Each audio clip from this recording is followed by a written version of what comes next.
وحبیبنا محمد وعلی آلہ وصحبہ وبارک وسلم۔ بسم اللہ الرحمن الرحیم۔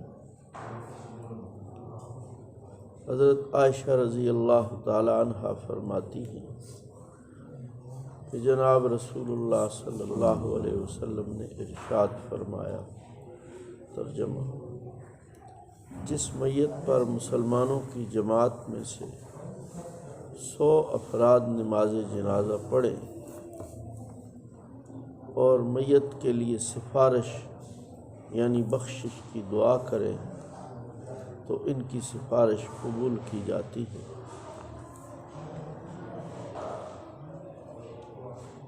حضرت ابن عباس رضی اللہ تعالی عنہما حضرت قریب رضی اللہ تعالیٰ عنہ سے روایت کرتے ہیں کہ حضرت ابن عباس رضی اللہ تعالیٰ عنہما ان کا واقعہ سناتے ہوئے حضرت قریب فرماتے ہیں کہ حضرت ابن عباس رضی اللہ تعالیٰ عنہما کے صاحبزادے فوت ہو گئے تو انہوں نے فرمایا، اے قریب، دیکھ کتنے لوگ ہمارے اس لڑکے کے جنازے کے لیے جمع ہوئے ہیں۔ حضرت قریب رضی اللہ تعالیٰ عنہ نے باہر آ کے دیکھا تو کافی لوگ جمع تھے۔ حضرت قریب رضی اللہ تعالیٰ عنہ فرماتے ہیں، میں نے اس کی حضرت ابن عباس رضی اللہ تعالیٰ عنہ کو اطلاع دی تو انہوں نے پوچھا، کیا وہ لوگ 40 ہوں گے؟ میں نے عرض کیا، جی ہاں۔ آپ رضی اللہ تعالیٰ عنہ نے فرمایا، تو اس کا جنازہ اٹھا لو، کیونکہ میں نے جناب رسول اللہ صلی اللہ علیہ وسلم سے سنا، آپ صلی اللہ علیہ وسلم نے ارشاد فرمایا تھا، ترجمہ: جو شخص فوت ہوا اور اس کی نماز جنازہ ایسے 40 حضرات ادا کریں جو اللہ تعالیٰ کے ساتھ کسی کو شریک نہ کرتے ہوں تو اللہ تعالیٰ نے ان کی سفارش کو میت کے حق میں قبول فرما لیتے ہیں۔ حضرت مالک بن حبیرہ رضی اللہ تعالیٰ عنہ جناب رسول اللہ صلی اللہ علیہ وسلم کا یہ ارشاد نقل فرماتے ہیں، ترجمہ: جو مسلمان بھی فوت ہوتا ہے اور اس کی نماز جنازہ کو مسلمانوں کی 3 صفیں ادا کرتی ہیں تو اس میت کے لیے جنت واجب ہو جاتی ہے۔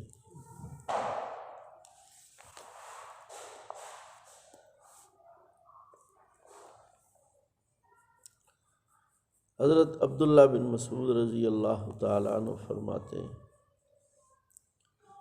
جناب رسول اللہ صلی اللہ علیہ وسلم نے ارشاد فرمایا، ترجمہ: جو شخص مصیبت زدہ کو تعزیت کرے تو اس کو بھی یعنی تعزیت کرنے والوں کو بھی مصیبت زدہ جیسا ثواب ملتا ہے۔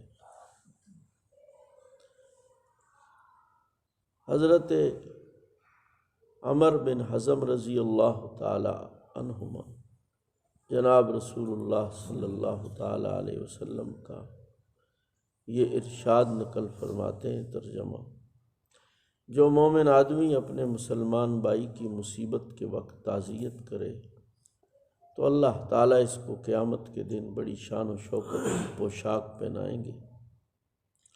حضرت جابر رضی اللہ تعالیٰ عنہ جناب رسول اللہ صلی اللہ علیہ وسلم کا یہ ارشاد نقل فرماتے ہیں، ترجمہ: جو شخص کسی غمزدہ کو تسلی دلائے گا تو اللہ تعالیٰ اس کو تقوی کا لباس عطا کریں گے اور دوسرے ارواح کے ساتھ اس پر بھی رحمت فرمائیں گے، اور جس شخص نے کسی مصیبت زدہ کو تعزیت کی تو اللہ تعالیٰ اس کو جنت کی پوشاکوں میں سے 2 پوشاکیں عطا فرمائیں گے جن کی قیمت دنیا نہیں لگا سکتی۔ چند روایتیں آپ کے سامنے نماز جنازہ پڑھنے کی فضیلت اور کسی مسلمان غم زدہ کے غم میں شرکت، اسے تسلی اور اسے تعزیت کے اجر و ثواب میں آپ کی خدمت میں یہ چند روایتیں پیش کی گئی۔ اس سے معلوم ہوتا ہے کہ نماز جنازہ پڑھنا، کسی کے دکھ سکھ میں شریک ہونا، اسے تسلی دینا اللہ تعالیٰ کے ہاں کتنی فضیلت رکھتا ہے، کتنا محبوب عمل ہے اور رب تعالیٰ کی رضا کا کیسا ذریعہ ہے۔ آج اتنی فضیلت والی بات ہم نے محض دنیا کے لیے بنا لی ہے اور محض اسے منہ دکھانے کا ذریعہ بنا دیا ہے۔ حدیث میں آتا ہے کہ ریا عمل کو برباد کر دیتی ہے۔ حضرت ابو درداء رضی اللہ تعالیٰ عنہ ایک مرتبہ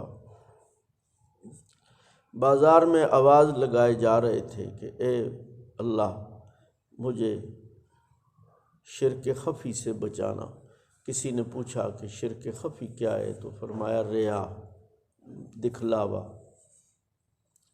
نیک عمل جو بھی ہو معاذ اللہ تعالیٰ کے لیے ہونا چاہیے۔ خاص کر نماز جنازہ آج کل ہم لوگوں نے بالکل دکھلاوے کے لیے بنا دیا ہے۔ ان اعمال کے فضائل بیان کرنے کے 3 مقصد ہوتے ہیں۔ پہلا یہ کہ اس کا شوق پیدا ہو۔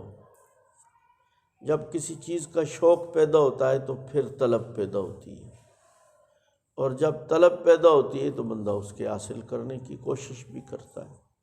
اعمال کے فضائل کا بنیادی مقصد شوق پیدا کرنا۔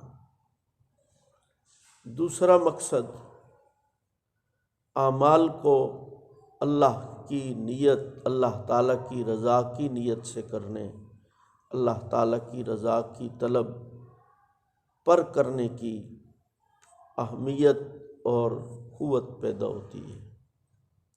جب وہ عمل ہم کوئی بھی عمل کریں اور اس کی فضیلت کا استحضار ہو، یعنی ذہن میں ہو کہ اس سے یہ فضیلت حاصل ہوگی، تو اللہ تعالیٰ وہ فضیلت بھی عنایت فرما دیتے ہیں۔ تیسرا مقصد یہ ہے کہ وہ نعمتیں بھی اللہ تعالیٰ عطا فرما دیتے ہیں۔